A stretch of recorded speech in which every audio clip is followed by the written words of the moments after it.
அன்பானவர்களே, அடப்பாடு water falls Adoor பக்கத்தில் இருக்கிற கேரளாவில் இருக்கிற இந்த வாட்டர் ஃபால்ஸ் பக்கத்துல இருந்து நான் பேசுகிறேன். பெரிய ஒரு கற்பாறையிலிருந்து தண்ணி கொட்டி அருவி மாதிரி இங்கே கீழே வருகிறது.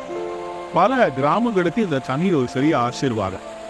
இதை பார்க்கும்போது எனக்கு ஆச்சரியமான ஒரு காரியம், இது நல்ல பசுமையான கேரளா, மழை நிறைய வரும். இந்த இடத்துல மழை தண்ணி தேங்கி இருந்து மலையிலிருந்து கீழே வருகிறது ஆச்சரியம் இல்லை. ஆனா இஸ்ரவேல் ஜனங்களை வனாந்திரத்துல கர்த்தர் எப்படி தண்ணி கொடுத்திருப்பாரு? 25 லட்சம் பேருக்கு எத்தனை டேங்கர் லாரி தண்ணி தேவைப்பட்டிருக்கும். ஆனா ஆண்டவர் என்ன தெரியுமா செய்தாராம்? மோசே கிட்ட ஒரு கற்பாறையை காண்பித்து அந்த கற்பாறையை அடிக்க சொன்னார். அடிக்கும் போது அதுல இருந்து தண்ணீர் புறப்பட்டு வந்ததா. கொஞ்சம் யோசித்து பாருங்களேன், எப்படியாக இந்த கற்பாறையிலிருந்து தண்ணீர் வந்திருக்கும். இப்ப நீங்க பாக்குறீங்களே, இது இப்பொழுதும் ஒரு சாட்சியாக இருக்கிற ஒரு கல் ரெண்டா பிளந்திருக்கு. பார்த்தீங்களா? வனாந்திரத்துல இருக்கிறது. ஆனா இந்த கற்களின் மேல் தண்ணீர் வடிந்து வடிந்து வடிந்து அந்த கல்லெல்லாம் ஸ்மூதா இருக்கிறது உங்களுக்கு தெரியுதா? அன்பார்ந்தவருடைய பிள்ளைகளே, இது ஆண்டவருடைய மகிமையான அற்புதம். வனாந்திரத்திலே அவர் தண்ணீர் தடாகத்தை உண்டு பண்ணினாராம். அவர்கள் எல்லாரும் அந்த ஞான கண்மலையிலிருந்து குடித்தார்கள். கண்மலையாக வனாந்திரத்திலே இஸ்ரவேல் ஜனங்களுக்கு தண்ணீர் கொடுத்தது வேற யாருமே இல்லை, ஆண்டவராகிய இயேசு கிறிஸ்து. 1 Corinthians 10:4 வேதம் சொல்கிறது, அந்த கண்மலை கிறிஸ்துவே.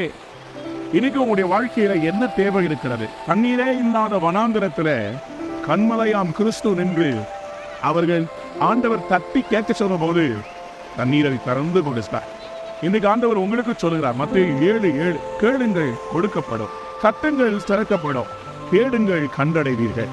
நிச்சயமாக நான் சொல்லுகிறேன், இன்னைக்கு உங்களுடைய வாழ்க்கையில அந்த வேலையை தேடிக்கிட்டு இருக்கிறீங்கல்ல, அந்த குழந்தைக்காக காத்துக்கிட்டு இருக்கிறீங்கல்ல, அந்த பிசினஸ்ல ஒரு பிரேக் த்ரூக்காக வெயிட் பண்றீங்கல்ல, ஒரே வனாந்திரமா இருக்குது, உங்க லைஃப்ல இன்னும் ஒரு அற்புதம் நடக்கல. ஆண்டவர் இன்றைக்கு உங்களை பார்த்து சொல்லுகிறார், உங்களுடைய கண்மலையாம் கிறிஸ்து உங்களுக்கு இன்றைக்கு ஜபத்தை கேட்டு கண்மலையை பிளந்து உங்களுக்காக அவர் ஒரு தண்ணீர் தடாகத்தை, ஒரு அற்புதத்தை உண்டாக்க போகிறார். Today I want to bless you and release a blessing for you.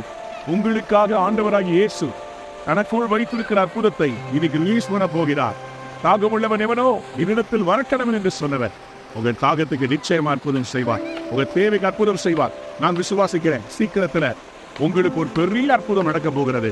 நீங்கள் எதிர்பார்த்த அந்த பெரிய அருவி போல ஆண்டவருடைய அந்த ஆசீர்வாதத்தின் நதி உங்களை தேடி வருகிறது. உங்க பிள்ளைகளை ஆசீர்வதிக்க போகிறது, உங்களை ஆசீர்வதிக்க போகிறது. God bless you. Have a wonderful day. Amen.